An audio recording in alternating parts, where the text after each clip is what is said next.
I'm only going to do it briefly. I've done a blog deliberately to make it clear, but when the Times did it, they twisted words around and made, for some reason, a newspaper consider that a row between two women was worthy of news in a world full of tragedy and trauma. She'd approached 5 of the women from Lancashire on her way to reaching me. She'd attacked each of them and said how much she wanted fracking, which to any mother in Lancashire is like saying, I want to play Russian roulette with your kids' lives. By the time she got to me, she was in full rage, tore into me about it, and I said, don't you have children? And she said, my daughter committed suicide. Now, in any other setting, in any other place, I would have empathised, sat her down and sympathised with her. I know what it's like. I've lost a very dear friend to suicide. There's all those I wish I could have changed all that. But this was not the time and place. This was the entrance to there.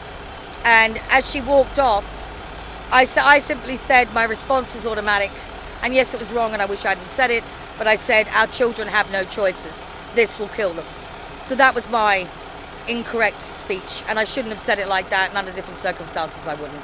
As she walked off, she turned and laughed at me, and I asked how she could snigger after telling me her daughter committed suicide. So yes, I'm sorry the incident hurt her, and I'm sorry that she revisited the suicide of her daughter, and I wish I had more control over my temper, but I'm flawed, human and screwed up like everyone else.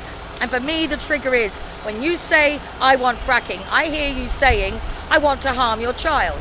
That's what I hear. So as much as I empathise with the things that trigger her, maybe the things that trigger us are really severe after 7 years of this too.